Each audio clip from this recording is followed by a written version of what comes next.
चलिए बच्चों, आज रासायनिक संयोग के नियम।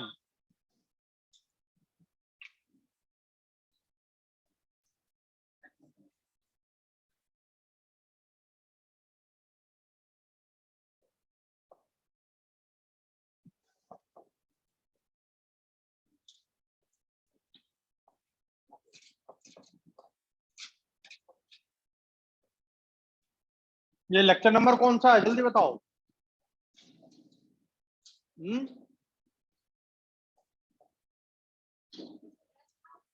9।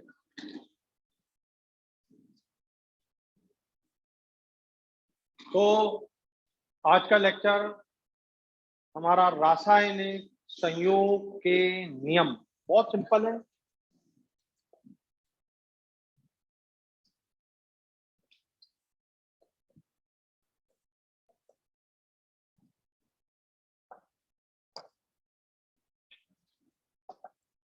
रासायनिक संयोग के नियम, इसमें सबसे पहला नियम एवोगैड्रो का नियम। बहुत सिंपल, देखो कितना मजा आएगा। एवोगैड्रो का नियम,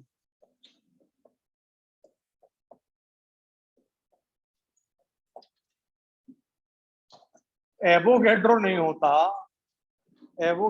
होता ना तो मोल कंसेप्ट के कोई क्वेश्चन सॉल्व ही नहीं कर पाते हम लोग। एवोगैड्रो की कृपा है कि मोल कंसेप्ट के क्वेश्चन सॉल्व कर रहे हैं, नहीं तो नहीं कर पाते, समझे। चलो, एवोगैड्रो क्या कहता है इसको ध्यान से समझना। एवोगैड्रो ने लिए 4, 5, 6 जितने भी बर्तन हैं, कितने भी ले लो, पर उनका आयतन समान है। ये मैं बर्तन ले रहा हूं समझाने के लिए। ये देखो, ये 4 बर्तन ले लिए। एक में भर दी O2 गैस, एक में गैस O2 गैस भर दी, एक में उसने भर दी अमोनिया गैस, एक में उसने भर दी सपोज हीलियम गैस,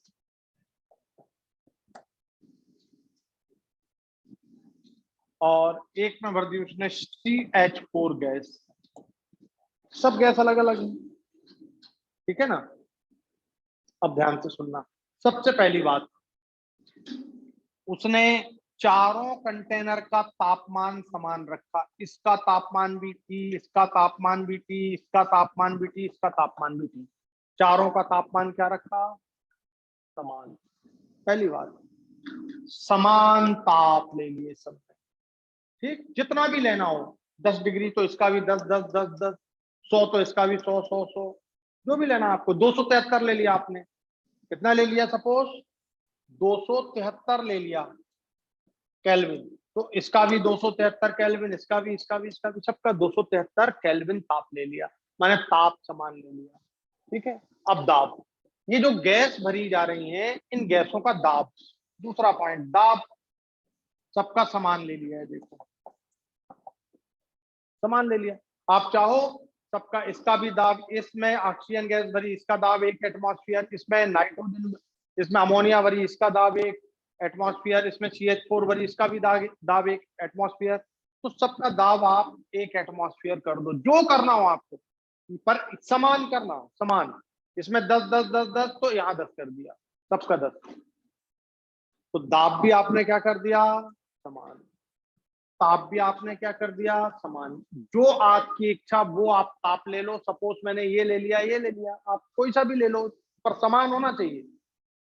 ये समान मत करना, ये समान है, ये समान है। तीसरी बात, ये जो डिब्बे लिए हैं, इन डिब्बों का आयतन भी समान कर दिया। आयतन समान, मैंने इसका आयतन भी ले लिया, इसका आयतन भी ले लिया, इसका आयतन भी ले लिया, इसका आयतन भी। तुमको जो लेना हो, 1 लीटर लेना हो 1 लीटर ले लो, 10 लीटर लेना हो 10 लीटर ले लो, 25 लीटर लेना हो 25 ले लो, 22.4 लीटर लेना हो तो 22.4 लीटर ले लो। आपकी इच्छा, जितना लेना हो आप उतना ले लो, समझ गए। आयतन, क्या तुम्हें याद है 22.4 लीटर ले लें और STP रहे तो कितना मोल उसके अंदर आता है? बोलो, 1 मोल तुम्हें याद है ना। तो अब इसको अभी छोड़ना, अब इसकी अपने को जरूरत नहीं, अभी इसकी बात कर रहे हैं हम। तो समान ताप, समान दाब में समान आयतन यदि लिए जाएं तो समान आयतन में गैस कोई भी हो। बोले सर ये ऑक्सीजन 2 डाई एटॉमिक है, ये 3 और 1 4, 4 एटॉमिक है, 4 एटम से बन रही है, ये एक ही एटम से बन रही है और ये 5 एटम से बन रही है, कोई मतलब नहीं वो कितने एटम से बने, उससे फर्क नहीं पड़ेगा। गैस छोटे अणु हो चाहे बड़े अणु, बोले इसका अणु तो सबसे बड़ा है CH4 और इसका अणु सबसे छोटा है हीलियम का, कोई फर्क नहीं पड़ेगा। तो कोई भी गैस हो जो समान ताप, समान दाब पर, समान आयतन में कोई भी गैस ली जाए, अणुओं की संख्या भी समान आएगी। माने ये रूल हो गया, नियम ये बन गया, यदि इसमें n अणु है तो इसमें भी n अणु होंगे, तो इसमें भी n, तो इसमें भी n, अणुओं की संख्या समान होती है या मोलों की संख्या समान होती है। तो अगर आपने 273 केल्विन ताप लिया होता सबका, अगर आपने 1 एटमॉस्फेयर सबका दाब लिया होता और सबका ये जो डिब्बा इसका आयतन 22.4 लीटर लिया होता, तो मोलों की संख्या आपको 1 मोल यहां पर मिलते, अर्थात सभी के 6.022 इंटू 10⁻23 अणु आपको मिल जाते हैं। चाहे आप 1 मोल बोलो चाहे ये बोलो, बात तो एक ही है। तो आ गया समझ में आपको पॉइंट। तो समान ताप दाब पर समान आयतन में गैस कोई सी भी भरी हो, अणुओं की संख्या मोलों की संख्या समान होती है। आ गया कि समझ में। देखिए समान ताप एवं दाब पर, समान ताप एवं दाब पर समान आयतन के पात्र में, ध्यान से सुनना, समान आयतन के पात्र में लिखो चाहे समान आयतन में लिखो, बात एक ही है। समान ताप एवं दाब पर समान आयतन में, समान आयतन में अणुओं की संख्या समान होती है। अणुओं की संख्या या मोलों की संख्या भी लिख सकते हो ब्रैकेट में, अणुओं की संख्या ब्रैकेट में मोलों की संख्या समान होती है।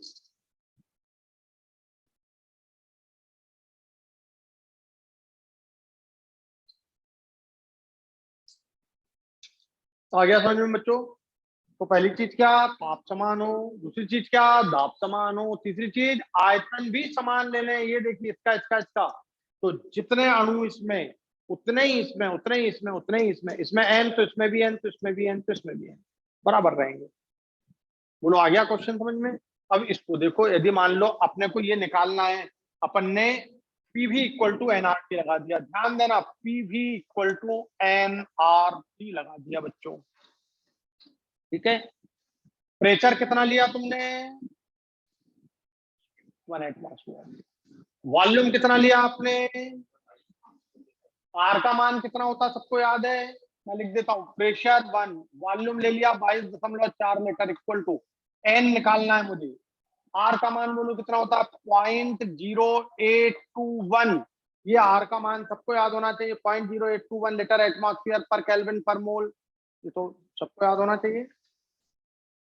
लीटर एटमॉस्फेयर पर केल्विन पर मोल ये होता है, और टेम्परेचर 273 केल्विन लिया। बच्चों एन निकालना, ध्यान देना इसमें, क्या इसमें कोई तुमने गैस का नाम लिखा, नहीं, एन लिख रहे हैं केवल। यहां देखो केवल क्या लिख रहे हो, एन, कोई गैस नहीं, कोई भी गैस हो, ये देखो चाहे O2 हो, N2 हो, He हो, CH4 हो, C2H6 हो, कोई भी गैस हो, ठीक है। तो बच्चों कितना आएगा जब इसको सॉल्व करोगे, तो n का वैल्यू 1 मोल, ये आपका आंसर आ जाएगा। n का वैल्यू जब आप कैलकुलेट करोगे तो 1 आप कैलकुलेटर रखना, आपको 1 मोल मिल जाएगा। कितना मिलेगा, इसको सॉल्व करके देखोगे n का वैल्यू 1 मोल आपको मिल जाएगा, माने 6.022 इंटू 10⁻23 अणु आपको प्राप्त हो जाएंगे। आपने कौन सा टेम्परेचर प्रेशर लिया, ये लिया, समझ आ गया। तो कोई भी गैस हो समान ताप दाब पर, अगर मान लो, अब ये लिख लिया सबने, हो गया,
तो लिख लिया हमने, कर दूं क्लीन?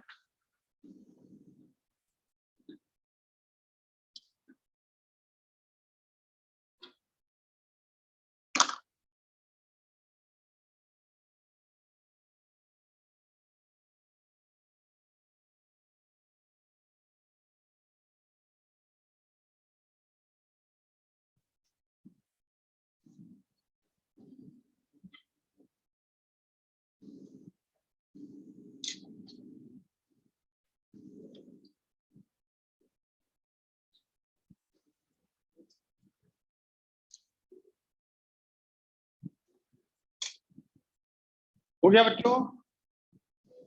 इतना टाइम लग रहा है लिखने में?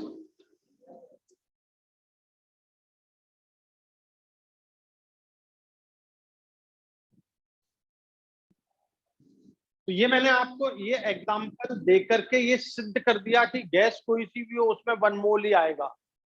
अब जो तुमको क्वेश्चन हटा दें अब,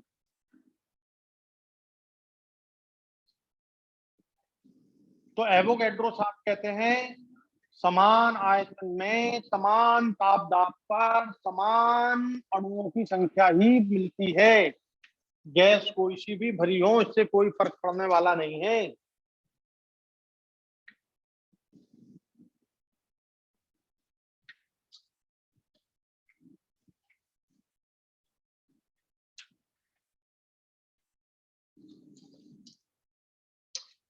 चलिए देखिए, ध्यान दीजिए। यदि मैंने क्वेश्चन दिया SO2 इसका अणुभार 64, O2 इसका अणुभार 32, ठीक है, इसका अणुभार 32, 15 डिग्री सेंटीग्रेड पर, इसका भी 15 डिग्री सेंटीग्रेड टेम्परेचर और इसका भी 15 डिग्री सेंटीग्रेड, ठीक है, 150 डिग्री सेंटीग्रेड टेम्परेचर कर दिया। 15 एटमॉस्फेयर, इसका भी प्रेशर इसका भी, दोनों का प्रेशर, प्रेशर बराबर, टेम्परेचर भी दोनों का बराबर। इसका अणुभार 64, इसका 32, ठीक है। यदि SO2 के 1 लीटर में, बहुत ध्यान से सुनना, SO2 के 1 लीटर में N अणु है। कितने हैं? यदि SO2 के 1 लीटर में N अणु है तो O2 के 2 लीटर में कितने अणु होने चाहिए? O2 के 2 लीटर में कितने अणु होने चाहिए? ऑप्शन दे रहा हूं, A N, B 2N, C N/2, D N/3। क्या रहा है आंसर? ये क्वेश्चन नीट में पूछा गया है, बताओ क्यों, क्या दिक्कत उसमें? बताओ, आंसर बोलो। हुँ?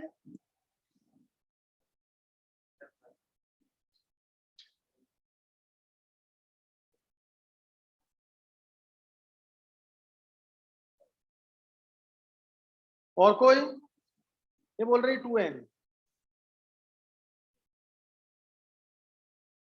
2N और 2N, उधर 2N। और कोई जो मुझे बोले कि सर ये मतलब ये आंसर, उसमें कोई बदलाव नहीं, ऐसा कोई बोल सकता है? सर ये आंसर है, इसमें कोई बदलाव नहीं, बिल्कुल सही है, हैं? बोल, ऐसा नहीं बोल सकते, गलत बात है ऐसा बोलना। यही तो बोलना है कि सर ये 2N है मतलब है, इसमें कोई बदलाव नहीं होगा।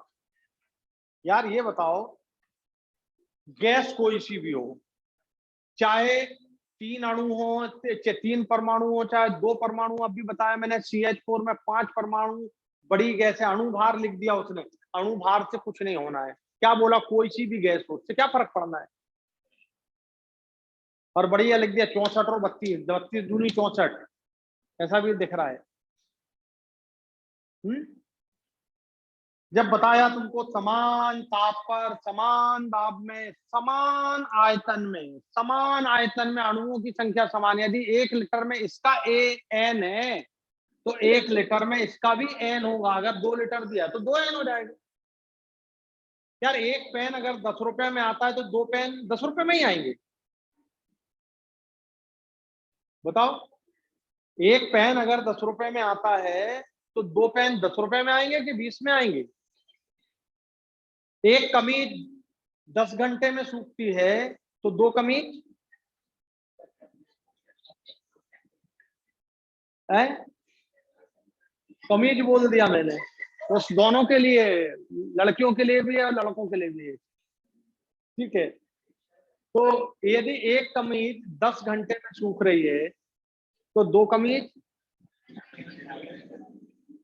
10 घंटे में।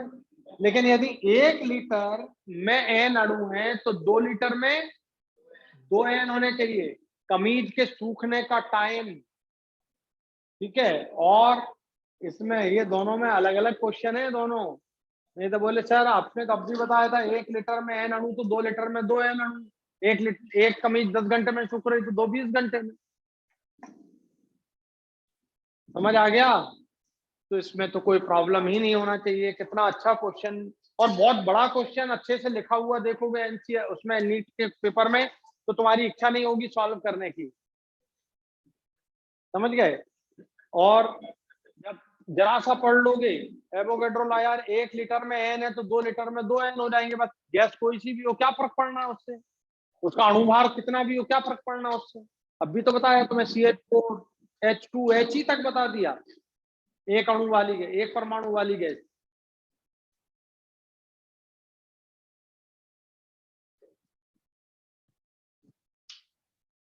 तो जैसे ही थोड़ा सोचने का कार्यक्रम शुरू करो, सोचने से ही सफलता मिलेगी।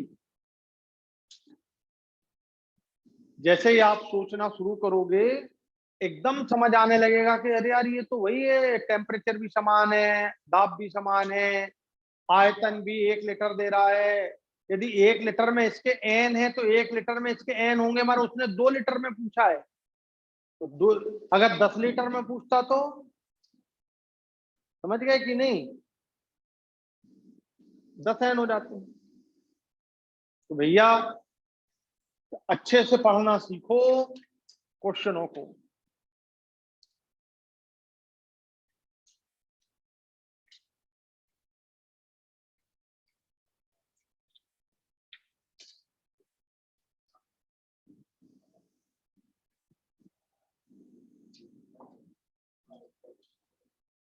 आ गया समझ में अच्छे से? कौन सा लॉ है? Avogadro law. ठीक है, अब दूसरा लॉ।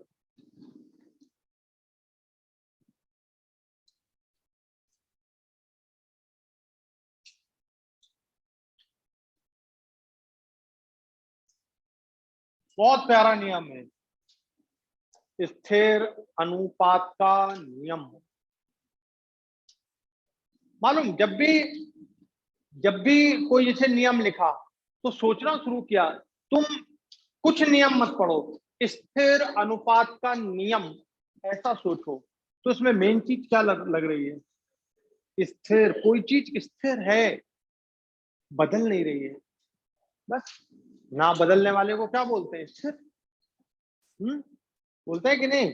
स्थिर अनुपात का नियम। अब इसको सोचो, मैं एक्सप्लेन कर रहा हूं। कोई भी यौगिक, कोई भी यौगिक, तुम्हारी इच्छा, तुम कोई भी यौगिक का नाम बोल दो, पानी बोल दो, कार्बन डाइऑक्साइड बोल दो, ऑक्सीजन बोल दो, जो तुम्हारी इच्छा।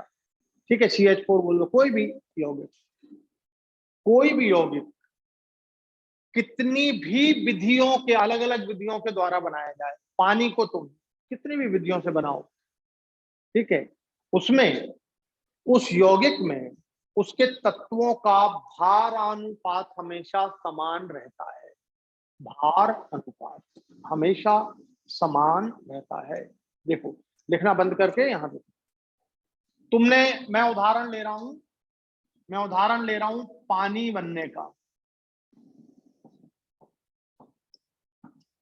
ठीक, पानी में बना रहा हूं H2O। इस तरह से मैं लैब में गया, मैंने हाइड्रोजन ली, मैंने ऑक्सीजन में मिलाई और एक इसको गर्म किया और कोई कैटलिस्ट डाल दिया, ये पानी बन गया H2O।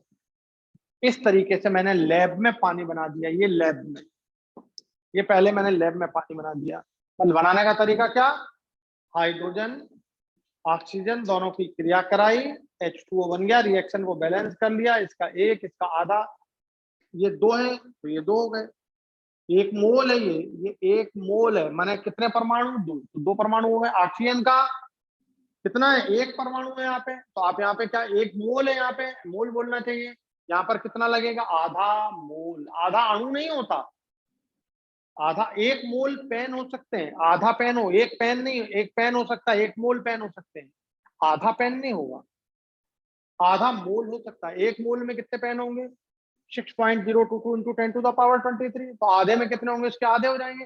लेकिन एक पेन हो सकता है, आधा पेन नहीं। तो यहाँ पे आधा मोल होता है, ये एक मोल है, एक मोल आधा मोल से पानी बन गया। अब एक तरीका ये हो गया पानी बनने का। दूसरा तरीका ये हो गया, आप कार चला रहे हो, आपने कार में CH4 CNG जिसे बोलते हैं, कंप्रेस नेचुरल गैस, CNG जानते हो ना सब, CNG गैस जानते हो कि नहीं, मारूंगा पकड़ के भाई, CNG जानते हो कि नहीं, कंप्रेस नेचुरल गैस। क्या होती है CNG, CH4, जो अपनी कार की उसमें डलती है। आप कितनी जगह पेट्रोल पंप पे CNG लिखा है, केमिस्ट्री पढ़ रहे हो, फिजिक्स पढ़ रहे हो, 12th पढ़ रहे हो, सोचा नहीं तुमने कि CNG क्या होता है?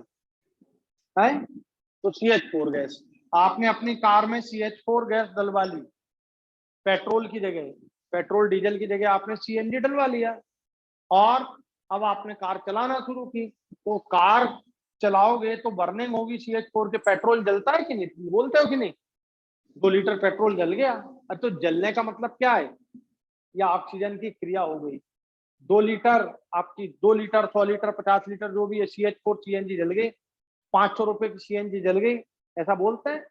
तो ये O2, अब इसको बैलेंस करो तो क्या बन गया, CO2 प्लस क्या बन गया, 2 हाइड्रोजन 2H2O, ये 4 हाइड्रोजन 2H2O, बैलेंस हो गई। देखो रिएक्शन, इधर कितने कार्बन, एक CO2, इधर कितने हाइड्रोजन, 4, 2H2O निकल गया। अब ऑक्सीजन इधर देख लो, 2 और ये 2, 4, और ऑक्सीजन यहाँ पे 2 कर दोगे तो ये हो गई 4, 2 दूनी 4, ये 2 और ये 2, ये वाले 2 हाइड्रोजन के हैं, ठीक है, हो गई 4, बैलेंस हो गई रिएक्शन।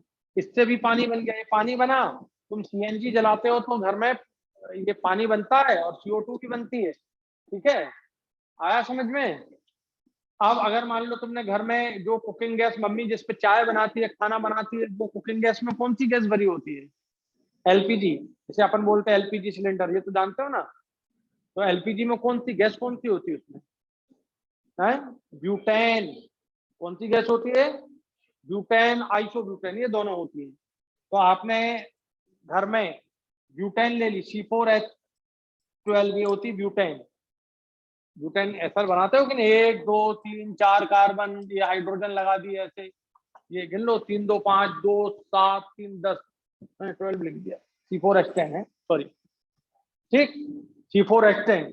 इसको जब तुम घर में अपन खाना बनाते हैं और उस गैस को जलाते हो, तो ऑक्सीजन तो है ही ना कमरे में, तो ऑक्सीजन की उपस्थिति में जब जलेगी, ठीक, तो क्या बनेगा, कार्बन से कार्बन डाइऑक्साइड और हाइड्रोजन से पानी, बोले दिखता तो है नहीं पानी, उड़ता हुआ दिखता है, 100 डिग्री सेंटीग्रेड से ऊपर वाली स्थिति है उसकी। तो बच्चों C4H10, ये O2, और ये बर्न किया, ये बन गई 4CO2।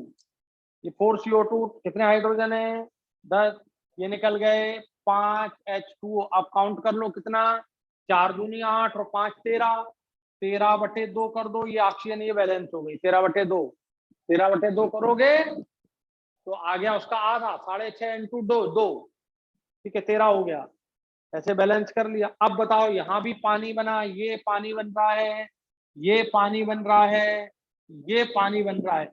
पानी कितनी विधियों से बना, 3, 1 2 3। तुमने ग्लूकोज खाया, ठीक है, अपने अंदर गया ग्लूकोज, और सेल्यूलर रेस्पायरेशन हुआ, जानते हो ना सेल्यूलर रेस्पायरेशन, कोश की श्वसन, तो ग्लूकोज का बिल्कुल ऐसी रिएक्शन, ये C6H12O6 प्लस O2 का रिएक्शन किया, 6 CO2 उड़ गई और हाइड्रोजन 12 है, 6 H2O बन गए। ये देखिए ये पानी बन गया। और अब बैलेंस कर लेना ऑक्सीजन, कितने 6 दूनी 12 और 6 18, तो ये हो गए 6, 6 दूनी 12 और 6 18 हो गए बैलेंस। तो पानी बना। इससे मतलब नहीं है, ये तो मोल है, ठीक है। ये तो क्या है, मोल। एक पेन, 2 पेन, 10 पेन, 5 पेन, तो ये 6 5 2 1, ये मोल। इसको देखो H2O बन रहा है। H2O जो बना, कितनी भी विधियों के द्वारा आप कोई यौगिक बनाओ, कितनी भी विधियों के द्वारा बनाओ, उस यौगिक में उसके तत्वों का अनुपात, हाइड्रोजन और ऑक्सीजन का अनुपात निकालना है। बताओ हाइड्रोजन का भार कितना होता है, परमाणु भार 1, कितने हाइड्रोजन है 2, तो परमाणु भार कितना हो गया 2। ऑक्सीजन का परमाणु भार कितना होता है 16, तो 2:16 अनुपात रहेगा, माने 1:8 रहेगा। चाहे इस पानी को देखो तो भी उसमें हाइड्रोजन ऑक्सीजन का अनुपात 1:8 रहेगा, इस पानी को देखो तो भी उसमें 1:8 रहेगा, इसको देखो, बाजार से पानी ले आओ, बिस्लरी की बॉटल, उसमें भी यही रहेगा, ठीक है। बड़े तालाब का जल ले लो, छोटे तालाब का भी ले लो, ठीक है, तब भी उसमें 1:8 ही रहेगा। यानी ये नियम हो गया स्थिर अनुपात का नियम, कि किसी भी यौगिक को लिखिए, तो किसी भी यौगिक को, किसी भी यौगिक को कितनी भी विधियों के द्वारा बनाया जावे,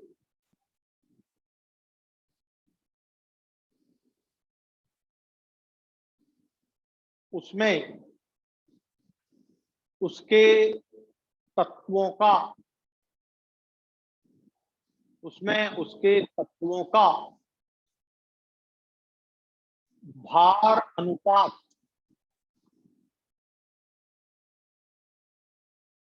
हमेशा स्थिर रहता है।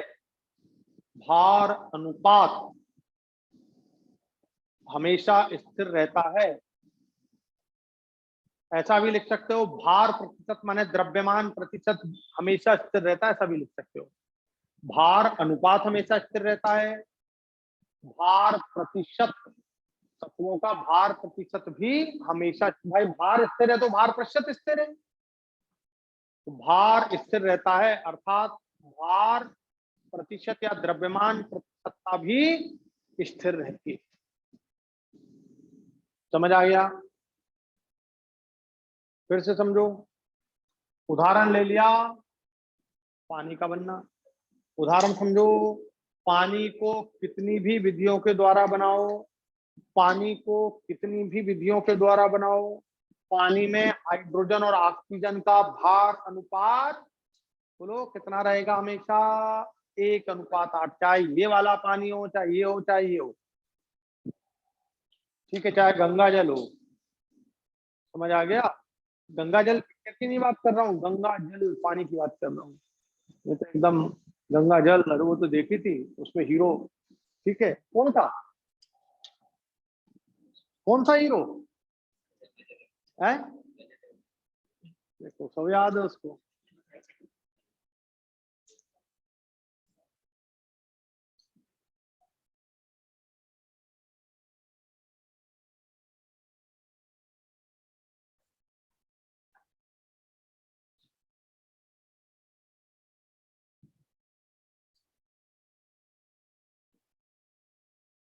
समझ आ गया अच्छे से? तो एक उदाहरण लिया आप, इसी में दूसरा उदाहरण ले लो, 10 उदाहरण ले लो। एक उदाहरण को अच्छे से समझ लो तो 10 उदाहरण अपने आप बन गए।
बोलो कॉन्सेप्ट क्लियर हो गया तुम्हारा? तो यौगिक एक है बच्चों, यौगिक एक है, उस वो तत्व उसमें दो हो सकते हैं, तीन हो सकते हैं, वो कितनी भी विधियों से बने। जैसे आप कार्बन डाइऑक्साइड का उदाहरण ले लो, अब अपन उदाहरण चेंज कर देते हैं, कार्बन डाइऑक्साइड का ले लेते हैं। ये देखो,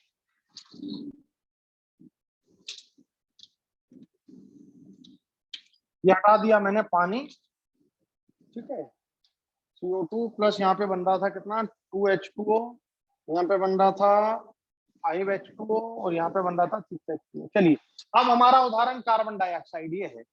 इसके इस मोल से मतलब नहीं है मुझे, ये 4 मोल जो बन रहे हैं इससे मतलब नहीं है मुझे, कार्बन डाइऑक्साइड से मतलब इसके 4 मोल बने, इसके 6 बने या 1 बने, कार्बन डाइऑक्साइड सभी में। इस विधि से CO2 बना रहा हूं, ठीक है। कार में CNG डाल के CO2 बनाई, घर में मम्मी ने LPG जला के चाय बना दी तो भी CO2 बन गई, ठीक है। अपन ने ग्लूकोज पी लिया तो भी CO2 बन गई, और नाक से निकल रही है, CO2 निकलती है ना, तो नाक से निकल रही है, नाक नहीं निकल रही, नाक से निकल रही है, ठीक है, CO2। और ये जो CO2 है उसमें कार्बन और ऑक्सीजन का, कार्बन और ऑक्सीजन का, कार्बन का परमाणु भार कितना होता है, 12, और ऑक्सीजन का कितना होता है, 16, और कितने ऑक्सीजन है, 2, 32, 16 दूनी 32, ये हो गया 32, तो 12:32, माने 4×3=12, 4×8=32, 4×3=12, 4×8=32, 3:8, चाहे वो ये CO2 हो, चाहे वो ये हो, चाहे ये हो, सभी में 3:8 का ही अनुपात मिलता है, ये कभी भी बदलने वाला नहीं। इसलिए इसको क्या बोलते हैं, स्थिर अनुपात का नियम। क्या बोलते हैं इसे, स्थिर अनुपात का नियम। हुआ कि नहीं क्लियर सबको?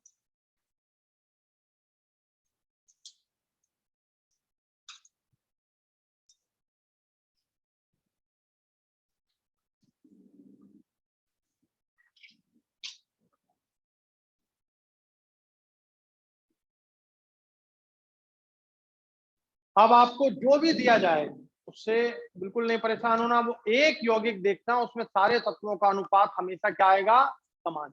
इसको अब दूसरे तरह से भी लिख सकते हो। कल मैंने तुम्हें भार प्रतिशतता निकालवाना सिखाया था, बोलो। अब कार्बन डाइऑक्साइड में कार्बन का भार, टोटल कार्बन डाइऑक्साइड का अणु भार कितना हो गया, जरा देखो, 12 + 32 बराबर से 44। 12 ग्राम कौन है भाइयों, कार्बन, और 32 ग्राम कौन है, ऑक्सीजन।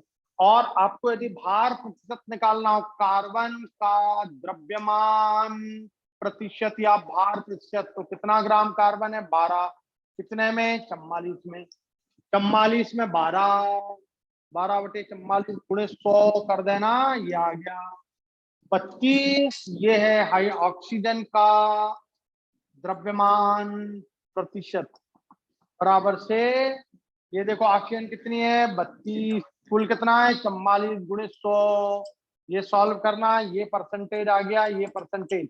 तो बच्चों चाहे ये बोलो चाहे ये परसेंटेज निकालो, कितना आता है जल्दी से, ये तो सॉल्व करके देखना पड़ेगा। 4×3=12, 11×4 44, ये कितना है, 100, और 11 ही धाम क्या होता है, 110, 11 ही धाम, और 9 बार 11 नाम 99, और 100 को एक मान लो कि भैया 100 और 99 एक ही चीज है, ये कट गया 9 से, 9 इतिहास 27% आ गया, ठीक है। 99 अगर मान लोगे तो कोई अंतर नहीं आएगा, बहुत पॉइंट में अंतर आएगा, कोई फर्क नहीं पड़ेगा। और उसी तरह यहाँ पे देख लो, अगर ये 27 है तो 100 में से 27 माइनस कर दो, कितना बचा, बोलो 27 माइनस करो, 73% ये आ जाएगा, करके देख लो, आना चाहिए। 4×8=32, और ये 11×4 44, यही हुआ ना, 4×8=32 और 4×11=44, और ये 11 नाम मान लो, 8 नाम 72, ये देखिए आ गया 72, अप्रॉक्स 72%, ये 27, ये 72, इससे लगभग बन गया मामला है। सही है, थोड़ा यहाँ ज्यादा आ रहा था, थोड़ा यहाँ कम आ रहा है, लगभग लगभग आ गया अपना आंसर। तो अब बताओ, चाहे कार्बन डाइऑक्साइड किसी भी विधि के द्वारा बनाई जाए, उसमें कार्बन और ऑक्सीजन का अनुपात हमेशा 3:8 आएगा, या भार प्रतिशत 27 और 72, ये 27 पॉइंट समथिंग, ये 72 पॉइंट समथिंग आएगा। समझ गए? बस ऐसा कर लेंगे।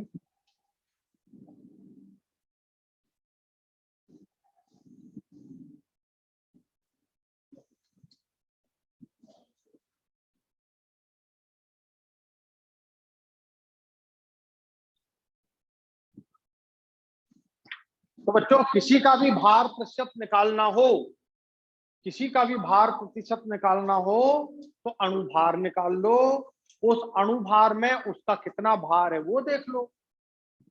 ठीक है, प्रतिशत निकाल लो, आ जाएगा ना। आप सबसे कल अपन ने किया है ना प्रतिशत निकालने वाला क्वेश्चन।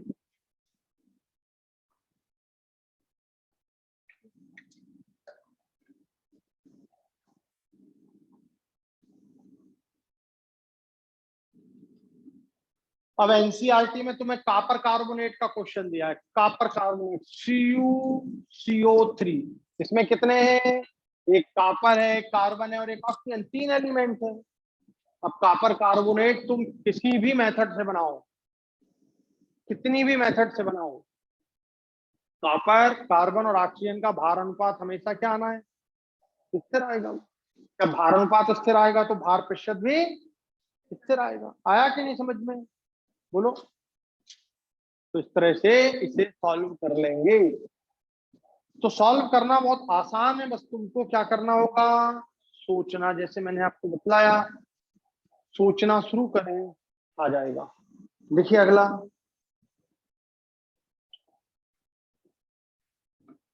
अब बोलो मेरे साथ, स्थिर अनुपात का नियम क्या हुआ? कोई भी यौगिक कितनी भी विधियों से बने, उसमें उसके तत्वों का भार अनुपात हमेशा स्थिर होता है। भार अनुपात हमेशा स्थिर होता है, इसे हम कहते हैं स्थिर अनुपात का नियम। ठीक है, ये हो गया आपका। लिखिए अगला, गुणित अनुपात का नियम।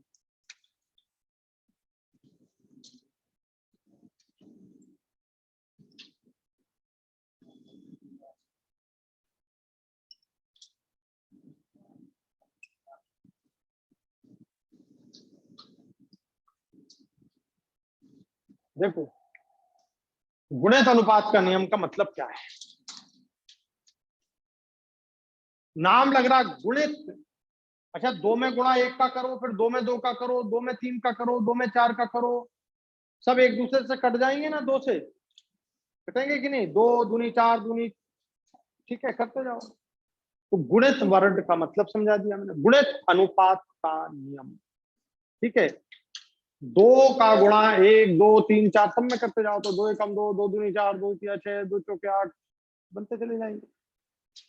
चलो, गुणित अनुपात का नियम, 2 तत्व हैं, आपने ले लिए 2 तत्व, एक तत्व ले लिया ए और एक तत्व ले लिया बी। ए तत्व, इसका ए तत्व का भार स्थिर कर दिया,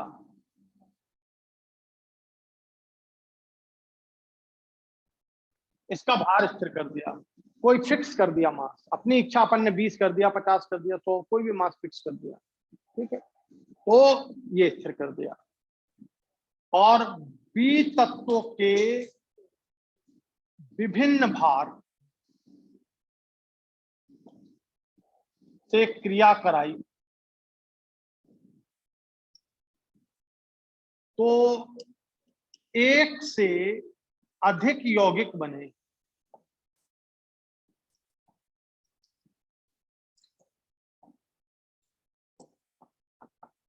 एक से अधिक यौगिक बनते हैं तो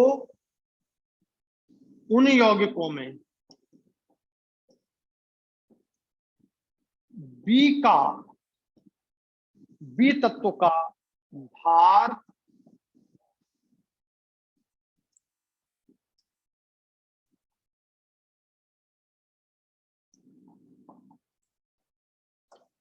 सरल अनुपात में होता है। ध्यान से सुनो, तुमने कितने तत्व लिए? दो, ये दिख रहे हैं दो तत्व, ठीक है। इसका भार फिक्स कर दिया, इसका जो भार है इसका भार क्या कर दिया? फिक्स। और इससे क्रिया कराई, इसका भार पहले कुछ और था, फिर कुछ और लिया, फिर कुछ और लिया, ऐसे क्रिया कराई। मैं उदाहरण के रूप में दे रहा हूं, जैसे कार्बन का भार तुमने ले लिया 12 ग्राम, ये फिक्स कर दिया 12 ग्राम, ये फिक्स कर दिया, कितने ग्राम कर दिया? 12 ग्राम, ठीक। ऑक्सीजन से तुमने क्रिया कराई तो बताओ कितने यौगिक बनेंगे? अगर कार्बन ऑक्सीजन से क्रिया करता है तो बताओ कितने यौगिक बन सकते हैं? बस इतना बता दो मुझे। कार्बन यदि ऑक्सीजन से क्रिया करता है तो कितने यौगिक बनते हैं? एक कार्बन मोनोऑक्साइड और एक कार्बन डाइऑक्साइड, दो ही तो बनते हैं। पढ़ी है कि नहीं तुमने? कार्बन मोनोऑक्साइड क्या होती है? CO, और कार्बन डाइऑक्साइड CO2। ऑक्सीजन से क्रिया कराई, ये आपका तत्व हो गया ए, जिसका भार तुमने फिक्स कर दिया कितना? ये देखो मैंने लिखा ए तत्व का भार फिक्स कर दिया जाए। और दो तत्व हैं, दूसरा बी तत्व के विभिन्न भार, बी ले लिया मैंने, ये ऑक्सीजन। इससे क्रिया कराई ऑक्सीजन की तो एक बार बना कार्बन मोनोऑक्साइड, ठीक है। और इससे क्रिया कराई तो ये बना कार्बन डाइऑक्साइड। कार्बन का भार तो तुमने कितना लिया था? 12, ये लिया 12, लेकिन ऑक्सीजन का भार क्या कर रहे हो? देखो बच्चों, इसमें जब कार्बन मोनोऑक्साइड बनेगी तो ऑक्सीजन 16 ग्राम क्रिया करेगी। क्या करेगी? बोलो, ऑक्सीजन कितने ग्राम क्रिया करेगी? 16 ग्राम करेगी, 16 ग्राम क्रिया। और कार्बन से, इधर लिख देता हूं मैं, इधर दिख नहीं रहा है, carbon monoxide, carbon dioxide. Carbon का भार फिक्स कर दिया तुमने 12 ग्राम, ये देखिए 12 फिक्स कर दिया, ये फिक्स है। यहां भी लिख दिया था मैंने, ये लिख दिया 12 ग्राम फिक्स कर दिया। ऑक्सीजन से क्रिया कराई तो ऑक्सीजन से क्रिया कराओगे तो एक बनेगा CO और एक बनेगा CO2, ठीक है। ऑक्सीजन का कितना भार लगेगा? बोलो 16, और इसमें ऑक्सीजन का कितना लगेगा? 16 गुणे 2 32। अब बताओ, यहाँ इसका ये ए तत्व है जिसका भार फिक्स है, ये बी तत्व है जो ऑक्सीजन है, ऑक्सीजन का भार अनुपात क्या है? बोलो 16:32। इसे क्या बोल सकते हो? हमारा जो नियम है ये है, हमारा नियम, ये नियम है हमारा। यदि एक तत्व का भार फिक्स कर दिया जाए और दूसरे तत्व से उसको क्रिया कराई जाए, यदि एक से अधिक यौगिक बनते हो, बन रहे हैं CO और CO2, तो उसमें बी तत्व का भार अनुपात हमेशा सरल अनुपात होता है। बी तत्व का भार हमेशा सरल अनुपात होता है। बोलो आया समझ में? तो इसको लिखो, फिर से दोबारा दूसरे एग्जांपल में समझाएंगे तो आ जाएगा।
दो तत्व लिए ए और बी, ए के भार को फिक्स कर दिया और बी के भार को बदल बदल कर देखा।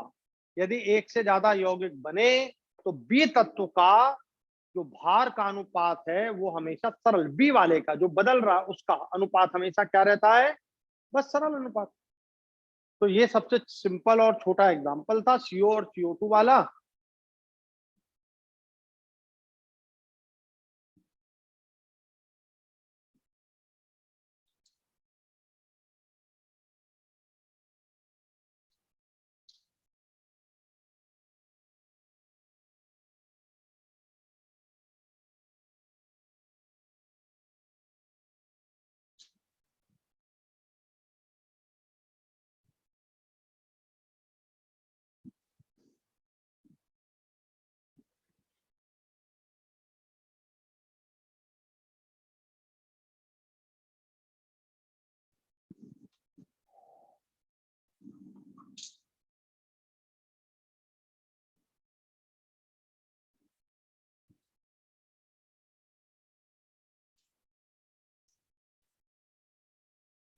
बच्चों हो गया समझ में?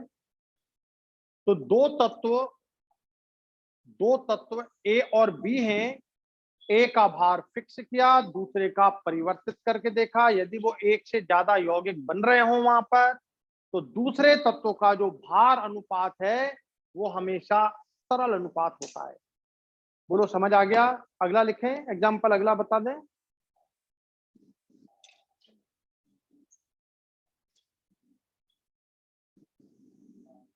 देखो सामने आपने ए तत्व मान लिया नाइट्रोजन, ए तत्व मान लिया नाइट्रोजन और बी तत्व मान लिया ऑक्सीजन। नाइट्रोजन का आपने फिक्स कर दिया, बहुत सारे यौगिक बना रहे हैं नाइट्रोजन, नाइट्रोजन बहुत सारे यौगिक बना रहा है, ठीक है। एक बना रहा है N2O, NO, N2O3, N2O4, N2O5 तक, ध्यान देना। इसका द्रव्यमान तुमने 18 ग्राम फिक्स, 14 ग्राम या 28 ग्राम कर देते, 28 ग्राम फिक्स कर दिया, 28 ग्राम, ये 28 ग्राम फिक्स कर दिया। ये फिक्स है, ये बदलेंगे नहीं। और ऑक्सीजन से रिएक्शन कराई तो ऑक्सीजन ने NO बनाया, इसके साथ तुमने कभी सुना होगा N2O बनाया, NO बनाया, N2O3 बनाया, N2O4 बनाया, N2O5 बनाया। ये मास है बच्चों, है ना, 28 ग्राम, इसको इसमें डाल देना। ये 28 ग्राम मास फिक्स किया। ये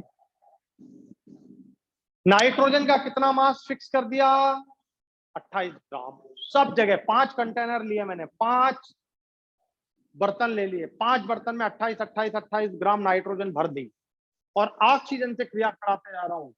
पहले बना N2O, उस समय ऑक्सीजन का द्रव्यमान लगा 16 ग्राम, ये बढ़ाया और बढ़ाया, ठीक है। ऑक्सीजन का यहाँ द्रव्यमान देखो, बोले सर यहाँ तो 28, यहाँ तो 2 दिख रहे हैं, यहाँ भी 2 है, यहाँ भी 2 है, यहाँ भी 2 है। और नाइट्रोजन का परमाणु भार होता है 14, तो यहाँ 2 से मल्टीप्लाई किया तो 28 28 28 28, पर यहाँ तो 14 ही है। तो बच्चों समझना, 14 ग्राम कितने ग्राम से रिएक्ट कर रहा है, 16 से। 14 तो 28 कितने से रिएक्ट करेगा, 32 से। ये 14 ले लो, 14 रिएक्ट कर रहा है कितने से, 16 ग्राम से। ये 14 है और ये 16 है। तो बताओ अगर मैं 14 का डबल ले लूंगा 28, तो ऑक्सीजन कितने से रिएक्ट करेगी, बताओ जल्दी से। अब ये लिया 28 और यहाँ देखो 16 3, बोलो 48 ग्राम से रिएक्ट करेगी। यहाँ बताओ ऑक्सीजन कितने से, 64 ग्राम से रिएक्ट करेगी और यहाँ ऑक्सीजन 80 ग्राम से। अब बताओ, मैंने नाइट्रोजन का द्रव्यमान 28 ग्राम फिक्स कर दिया, उसके उसकी क्रिया ऑक्सीजन से कराई तो 5 यौगिक बनते हैं। नाइट्रोजन के कितने ऑक्साइड बनते हैं, 5। उन सभी ऑक्साइडों में जब मैंने ऑक्सीजन का द्रव्यमान नापा तो इसमें आया 16, इसमें आया 32, इसमें आया 48, इसमें 64, इसमें 80। तो मैंने नियम बना दिया कि भाई दूसरे तत्व का पहले तत्व जिसका द्रव्यमान फिक्स है के साथ क्रिया कराई जाए और एक से ज्यादा यौगिक बने तो दूसरे तत्व का द्रव्यमान का अनुपात हमेशा सरल अनुपात में होता है 1। ये देखो ये अनुपात आ गया ये अनुपात। तो ये नियम है, ये है नियम। अब दूसरे एग्जाम्पल से तो बहुत अच्छे से बात समझ आ जानी चाहिए तुमको। नहीं आई समझ में? आ गई सबको समझ में क्या है?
जो बच्चे मोल कंसेप्ट को अच्छे ढंग से समझ लेंगे, फिजिकल केमिस्ट्री बहुत आसान हो जाएगी। इसे समझना ही होगा अच्छे से। और मैं बहुत पर्याप्त टाइम देके आपको इसे पढ़ा रहा हूं, और केवल मेरा आपका 11th में जो दिया है उसको पढ़ाना उद्देश्य नहीं है। मेरा उद्देश्य पूरे जितने भी चैप्टर हैं, उन चैप्टर में जहां जहां मूल कंसेप्ट आता है, जहां जहां उसकी उपयोगिता, उन सबका आधार तैयार कराना। बना लिया तुमने? लिख लिया? अब आपको कोई सा भी क्वेश्चन दिया जाए, आप बहुत आसान से इसे समझ सकते हैं।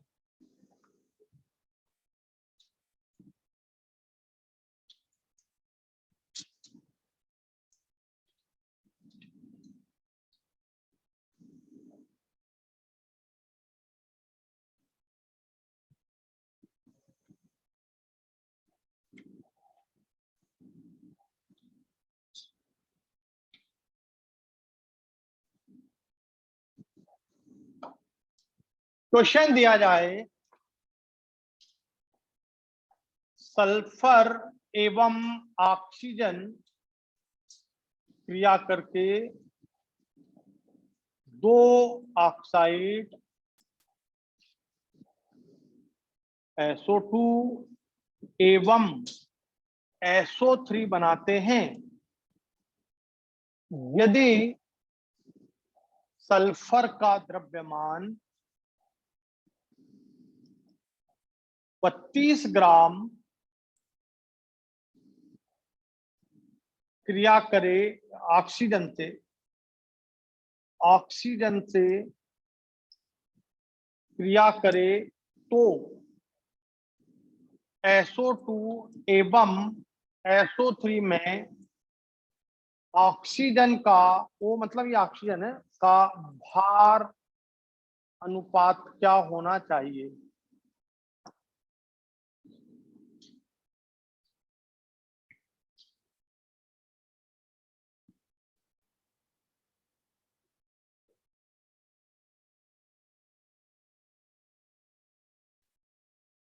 सीधे ही दिख रहा है SO2 1:2:3। और इसको सही समझना है तो ये देखो SO2 SO3, सल्फर का 32 ग्राम फिक्स कर दिया। बोलो ऑक्सीजन कितना रिएक्ट कर रहा है? 16 दूनी 32 और यहाँ 16 3 48। 16 दूनी 32 और 16 3 48। तो 32 और 48 रिएक्ट कर रहा है। ये ऑक्सीजन का 32 और ऑक्सीजन का 48, 32:48। और 32:48 का मतलब क्या हो गया? बोलो 16 दूनी 32, 16 48। ये सामने भी दिख रहा है, यहां से ही, यहीं से सॉल्व हो जाएगा।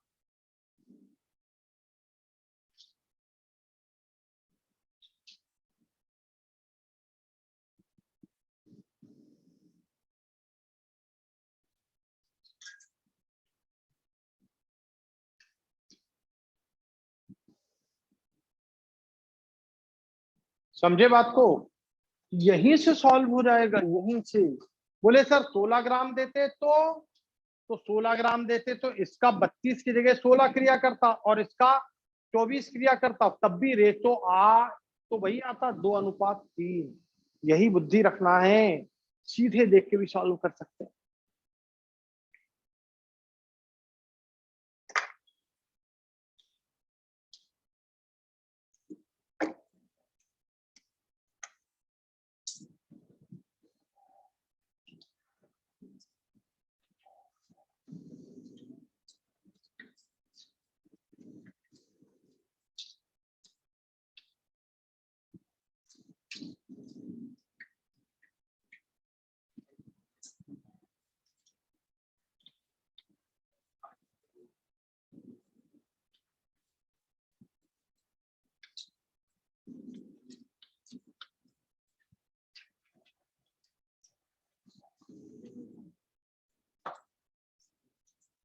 बोलो क्लियर हो गया?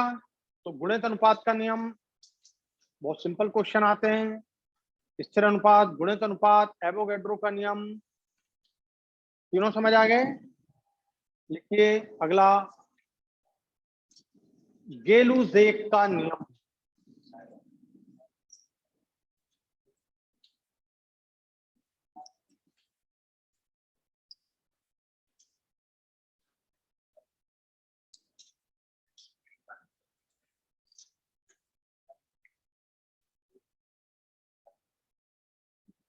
देखो सब, इसको आप बोलते हैं आयतन संबंधी नियम।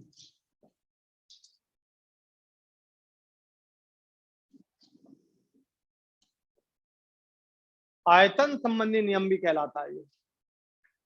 गेलुजेक का नियम को हम गेलुजेक का आयतन संबंधी नियम भी बोल सकते हैं।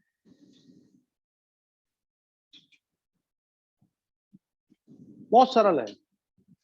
अच्छा बच्चों ये बताओ, 1 मोल का आयतन कितना होता है एसटीपी पर? 22.4। यदि 1 मोल बोले और 22.4 लीटर बोले तो बात तो एक ही है। समझ गए? तो ध्यान से सुनना, लिखना बंद करके। यदि तुमने H2 का रिएक्शन Cl2 से किया, ध्यान देना, इसका 1 मोल लिया, इसका 1 मोल लिया, तो HCl इसको बैलेंस करके बताओ क्या बनना चाहिए? बोलो। 2HCl, 1H2, 1Cl2 equal to 2HCl। देख लो, हाइड्रोजन 2 है, ये हाइड्रोजन 2 है, Cl 2 है, ये Cl 2 है, 2HCl बन गया। कैसे पढ़ोगे इसे? मोल के अनुसार। मोल के अनुसार इसका बच्चों 1 मोल इसके 1 मोल से क्रिया करता है, इसका 1 मोल इसके 1 मोल से क्रिया करता है, तो इसके कितने मोल बनते हैं? 2 मोल। समझ गए? अब बताओ 1 मोल का आयतन कितना होता है?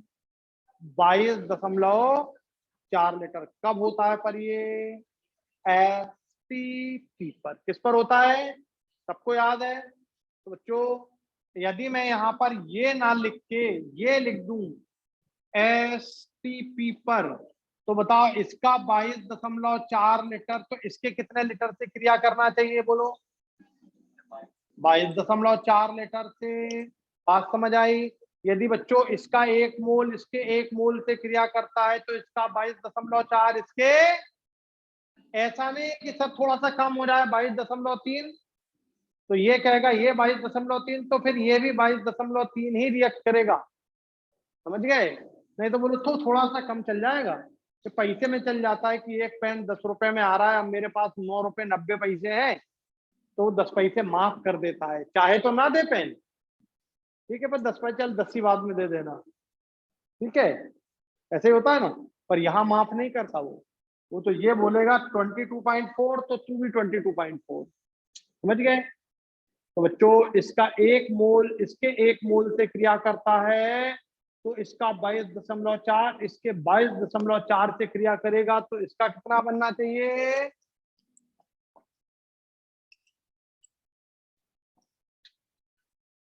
समझ आ गया? इतना ही बनना चाहिए ना, दुगना। 44.8 लीटर। कब?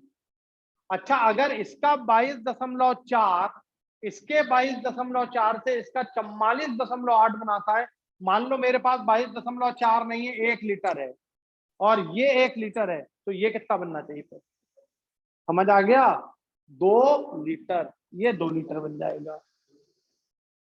ध्यान दो इधर, पी वी इक्वल टू होता है एन आर टी, ठीक है।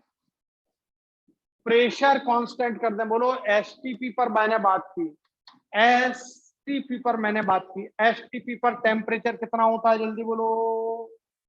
273 केल्विन। आर का मान कितना होता है, बोलो? 0.0821 लीटर एटमॉस्फेयर, ये कांस्टेंट है सब। प्रेशर कितना होता है, बोलो? 1 एटमॉस्फेयर। अरे ये भी कांस्टेंट, ये भी कांस्टेंट, प्रेशर भी कांस्टेंट, प्रेशर 1 एटमॉस्फेयर। तो वॉल्यूम और एन का रिलेशन हो गया, volume is proportional to number of mole. Volume directly proportional, यदि नंबर ऑफ मोल 1 है तो वॉल्यूम भी 1, नंबर ऑफ मोल 2 तो वॉल्यूम भी 2, नंबर ऑफ मोल 10 तो वॉल्यूम भी 10। Volume directly proportional to number of mole. R constant, T constant, P constant, तो V directly proportional to number of mole. तो यहाँ कितने मोल? तो 1 लीटर। यहाँ कितने मोल? तो यहाँ 1 लीटर। यहाँ कितने मोल? तो 2 litre, directly proportional to number of moles. समझ आ गया? तो अब आयतन का अनुपात क्या हो गया? H2 का 1 लीटर Cl2 के 1 लीटर से क्रिया करता है तो फ्लोर HCl का 2 लीटर बनता है। तो जिस तरह मोल क्रिया करते हैं, जिस तरह मोल लिखते हैं, बिल्कुल उसी तरह आयतन को भी लिखा जा सकता है। ये देखिए लिख दिया, 1 लीटर 1 लीटर 2 लीटर, 22.4 22.4 तो 44.8। अगर इसका आप 5 लीटर ले लोगे, इसका 5 लीटर, तो इसका 10 लीटर ही बनेगा। तो आयतन के अनुपात का नियम कहलाता है ये आयतन संबंधी नियम। आयतन की स्थिरता का नियम हो गया। आयतन भी जिस तरह मोल स्थिर है उसी तरह आयतन भी है। तो लिखें इसको,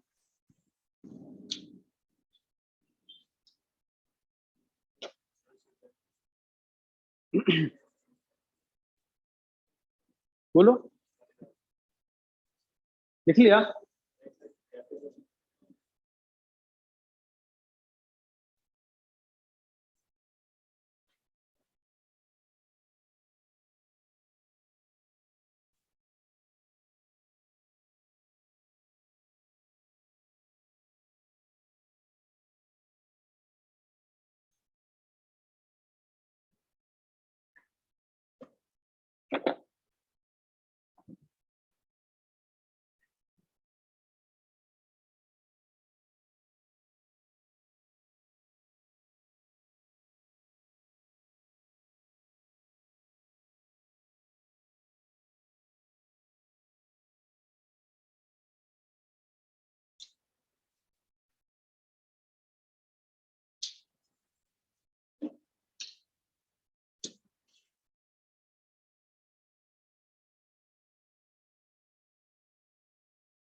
तो इस तरह अगर मैं नाइट्रोजन और हाइड्रोजन को रिएक्ट करवाता, देखो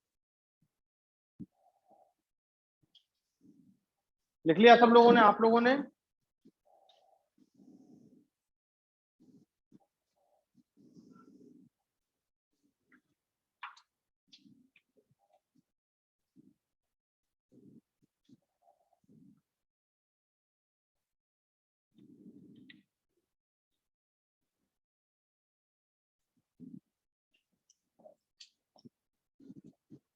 इसको पढ़ के बताओ। यहां कुछ नहीं लिखा, मतलब क्या लिखा? इसका 1 मोल इसके 3 मोल से क्रिया करता है, तो इसके कितने बनते हैं? 2 मोल बनते हैं। समझ आ गया? यदि मैं एसटीपी पर बोलूं तो इसका 22.4, इसका 3 इंटू 22.4, तो इसका 2 इंटू 22.4 बनेगा। यार ये 22.4, ये 22.4, ये 22.4 मल्टीप्लाई इनसे कर रहे हैं, यहाँ पे 1 से मल्टीप्लाई किया। बच्चों अगर ये 1 लीटर ले लूं, ये 3 लीटर ले लूं, तो ये कितना बनना चाहिए? अगर ये V लीटर ले लूं, ये 3V लीटर ले लूं, तो ये कितना बनना चाहिए? समझ आ गया? बस। तो इस तरह से यह V अनुपात, ये आयतन संबंधी नियम कहलाता है, माने volume directly proportional to number of mole. जिस तरह हम अभिक्रिया में मोलों के अनुपात को व्यक्त करते हैं, उसी तरह अभिक्रिया में बोलो एसटीपी पर यानी स्थिर तापदाब पर आयतन के अनुपात को भी व्यक्त कर सकते हैं। सेम रहेगा, दोनों दोनों सेम रहते हैं।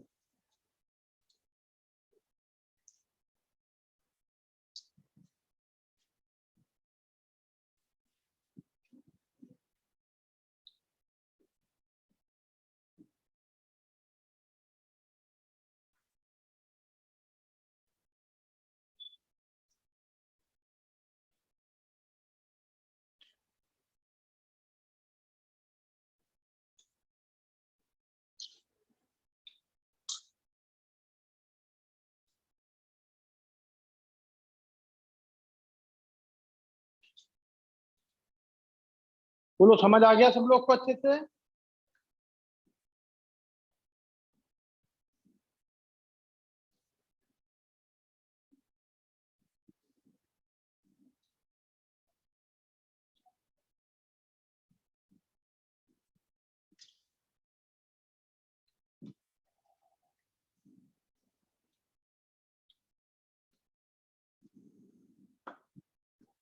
तो इस तरह हम गेलुजेक का आयतन संबंधी नियम समझ सकते हैं। अब एक छोटा सा नियम, वो बहुत सिंपल है, ठीक है।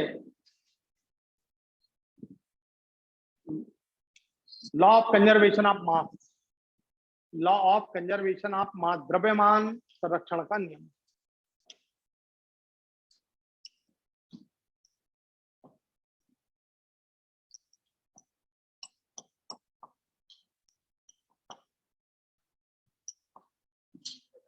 बस इधर देखो मेरी तरफ, ये ढक्कन है और ये, इसका मास 5 ग्राम और इसका मास 20 ग्राम, इसका मास 20 ग्राम और इसका मास, दोनों की अभी अलग अलग है, दोनों की रिएक्शन करा दो और अब ये पेन बन गया। इसका मास कितना होगा?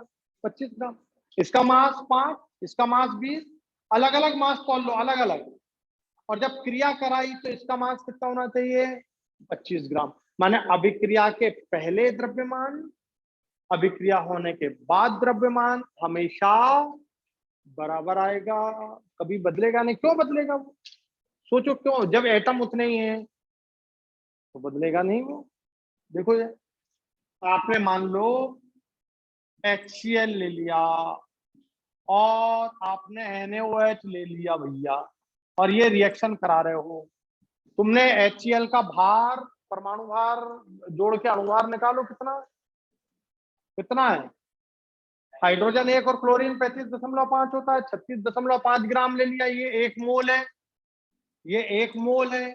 इसके 1 मोल का भार कितना होगा बोलो? सोडियम 23, ऑक्सीजन 16, हाइड्रोजन 1, कितना हो गया बोलो? 40 ग्राम हुआ ना। इसका 40 ग्राम तोल लो, इसका 36.5 ग्राम तोल लो। मोल में बराबर है। यहां देखो, पहली चीज मोल, इसका 1 मोल इसके 1 मोल से ही क्रिया करेगा, पर इसके मोल का ग्राम 40 होगा और इसके मोल का ग्राम 36.5 होगा। इसके 1 मोल का कितना ग्राम भाई बताओ? हाइड्रोजन 1 और क्लोरीन 35.5, 36.5, सोडियम 23, ऑक्सीजन 16 और हाइड्रोजन 41 ग्राम। तो मोल के रूप में ऐसे क्रिया कर रहे हैं, 1 मोल 1 मोल से, लेकिन ग्राम के रूप में अलग क्रिया करेंगे। ये ग्राम का रूप है, ये ग्राम है, ये 40 ग्राम। अब बताओ क्या बनता है यहाँ पर, और क्या बनता है बच्चों? H2O, इसका भी 1 मोल, इसका भी 1 मोल बन रहा है यहाँ पे। मोल तो एक ही बन रहे हैं दोनों के। देखो NaCl का भार बोलो कितना, 23 प्लस 50, 23 प्लस 35.5, 58.5 ग्राम। और पानी हाइड्रोजन 2 ऑक्सीजन 16, 18 ग्राम।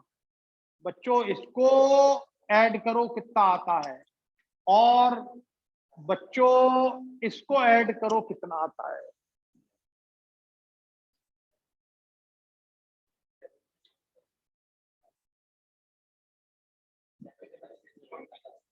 क्या है, 76.5 ही है ना, और इसको काउंट करो कितना आता है, 76.5 ही आ रहा है ना। इसका मतलब क्या, क्रिया के पहले द्रव्यमान इसका कितना है,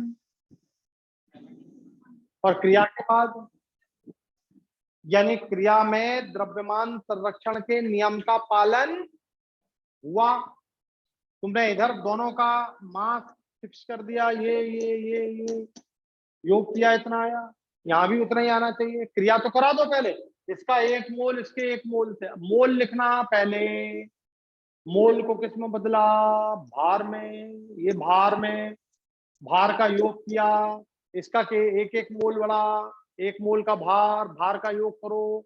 और अब मोल छोड़ो और भार देखो, मोल छोड़ो और भार देखो, ठीक है। तो भार का मान दोनों साइड क्या आ रहा है बच्चों, बराबर।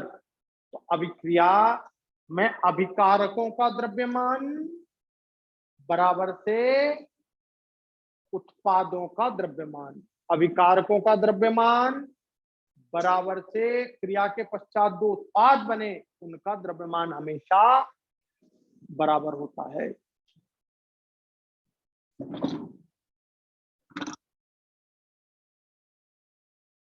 बात समझ आ गई।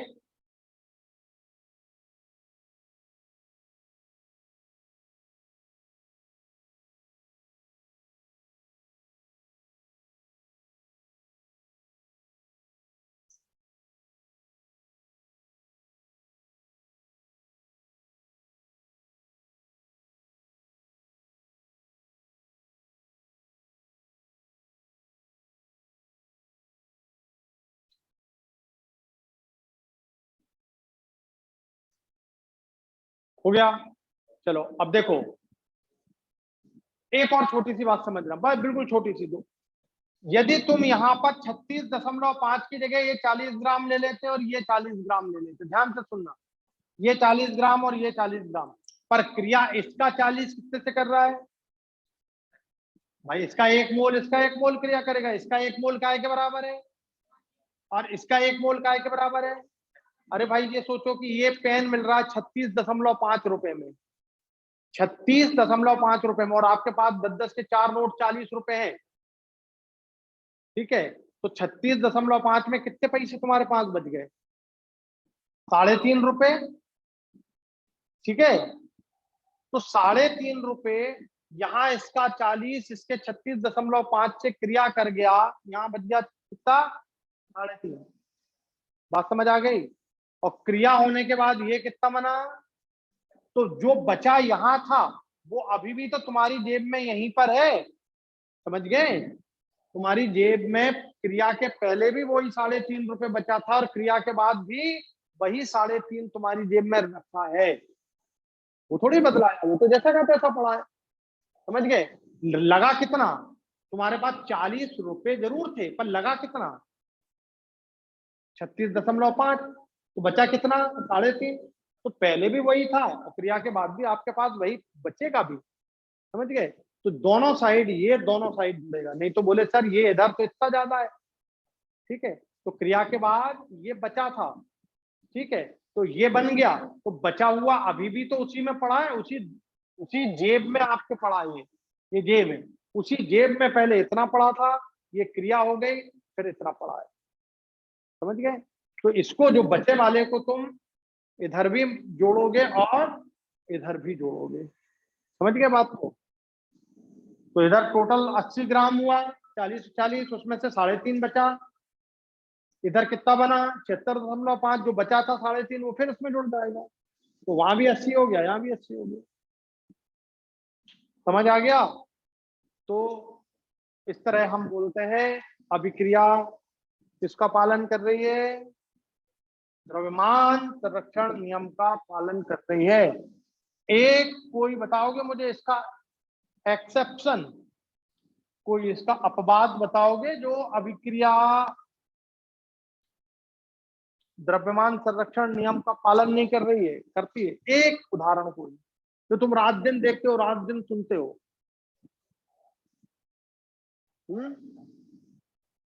परमाणु बम की क्रियाएं, क्या? Radio active reaction. Radio active reaction कभी भी द्रव्यमान संरक्षण नियम का पालन नहीं करती। रेडियो एक्टिव, रेडियो धर्मी क्रियाएं, radio active nuclear reaction, radio active reaction या न्यूक्लियर रिएक्शन, ये द्रव्यमान संरक्षण नियम का पालन नहीं करती है।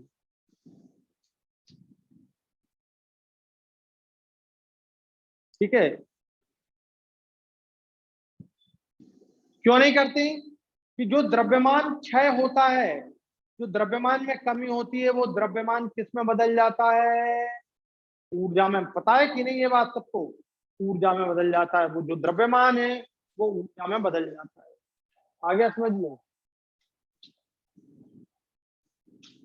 पर फार्मूला पढ़ा होगा ना तुमने, equal to delta M C square, पढ़ा है ना? तो ये जो डेल्टा एम है वो क्या है? द्रव्यमान में कमी होना। ठीक है, जैसे मान लो मैंने एक छोटा सा उदाहरण दिया, ये परमाणु बम में यूरेनियम लगता है 92-235, ठीक है, और ये एक न्यूट्रॉन डाल दिया तो यहाँ उत्पाद बने और ऊर्जा बनी। बच्चों बहुत ध्यान से सुनना, मजा आ जाएगा। देखो, इधर का मास, इधर का मास पूरे सबका, इधर का द्रव्यमान 235 और एक ये जोड़ देना, इधर का द्रव्यमान, कुल द्रव्यमान एक्स एम मान ले, M1 मान ले। कितना मान ले? M1। इधर ये जो उत्पाद बन रहे हैं, बहुत सारे उत्पाद बनते हैं, एक आध नहीं, बहुत सारे बनते हैं। सारे उत्पादों का द्रव्यमान का योग कर लें, वो तो करना आता है ना तुमको, अभी तुमने NaCl + H2O जैसा किया। तो द्रव्यमान यहाँ पर सपोज इनका द्रव्यमान कितना हो गया? M2। ये ज्यादा है, इसका द्रव्यमान M1 और ये M2 थोड़ा कम है, ये कम हो जाएगा, ये ज्यादा है। अब बताओ कितना कम हुआ? तो आप कर दो M1 - M2, M1 - M2 कर दोगे तो डेल्टा M आ जाएगा, ये आपका मिल जाएगा। M1 ये है बच्चों, M2 ये है, M2 है, ये M1 है। ये हमेशा ज्यादा रहेगा, ये हमेशा कम रहेगा। बराबर आना चाहिए था, पर आ नहीं रहा है। क्यों नहीं आ रहा है? कि जो डिफरेंस है, जो कम हुआ है, वही कमी तो किसमें बदल गई है? बोलो, ऊर्जा में। क्या परिभाषा? Equal to delta M C square. ये जो डेल्टा एम है ये एम सी स्क्वायर के अनुसार ऊर्जा में बदल गया। इस समीकरण को देने में आइंस्टीन अपनी पूरी जीवन लगाया, उसमें पूरा जीवन equal to M C square देने में लगाया। ठीक है, और हमने क्या किया? परमाणु बम बना के विस्फोट करके लोगों का सत्यानाश कर दिया। आज आइंस्टीन की आत्मा ऊपर बैठी बैठी रोती होगी कि जापान पे गिराया परमाणु बम। आइंस्टीन ने बोले मैंने ये नहीं सोचा था, मैंने तो सोचा था ये जो ऊर्जा बनेगी, उस ऊर्जा का उपयोग तुम कार चलाने में, इंजन चलाने में, इंडस्ट्री चलाने में करोगे, पर तुमने तो उसका उपयोग क्या कर दिया? बर्बाद, सृष्टि को, नेचर को बर्बाद करने में कर दिया। तो ये जो बर्बादी हुई है वो किस कारण से हुई है? ये जो डेल्टा एम दिख रहा है, जो द्रव्यमान क्षति दिख रही है, जो कमी हो गई है द्रव्यमान में, वही ऊर्जा में बदली है। समझ आई बात? तो ये नियम यहाँ पर, द्रव्यमान संरक्षण का ये नियम यहाँ पर नहीं लागू होता है। केवल कौन से रिएक्शनों में? नाभिकीय रिएक्शनों में ये नियम लागू नहीं होता है। बोलो, समझ आ गया सबको?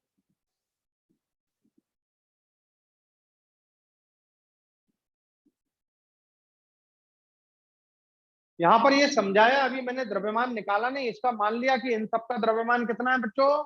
M1, और यहाँ जो उत्पाद बहुत सारे बनेंगे, बहुत सारे, उनका द्रव्यमान M2। ये जो उत्पाद बन रहे हैं ना, यही तो प्रॉब्लम है।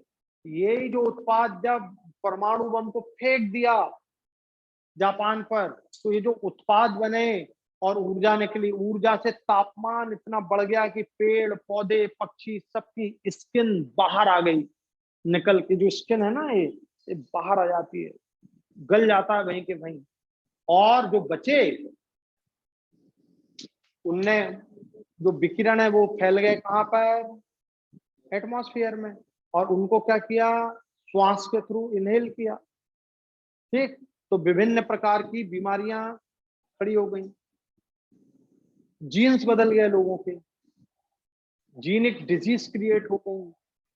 सोचो कि एक परमाणु बम कितना खतरनाक होता है। अमेरिका के पास इतने परमाणु बम है कि वो पता नहीं कितनी बार, हजारों बार पूरी पृथ्वी को खत्म कर सकता है, हजारों बार। इतने परमाणु बम, एक अपनी पृथ्वी को केवल एक अमेरिका हजारों बार खत्म कर सकता है। अपन कर सकते हैं कई सैकड़ों बार। इतना परमाणु बम अपने पास भी है, सबके पास है। मतलब अगर एक बार लड़ाई हो गई और एक ने डाल दिया परमाणु बम, अच्छा तूने डाला, ले। मतलब ये मान के चलना कि उसके बाद अगर एक बार वार हुआ ना और परमाणु वार हो गया, तो फिर कुछ बचना नहीं है, कुछ नहीं बचना। तो तैयारी सबकी है, तैयारी सबकी है। चलिए रखते हैं। Thank you very much. जय हिंद, जय भारत। समझ आ गया?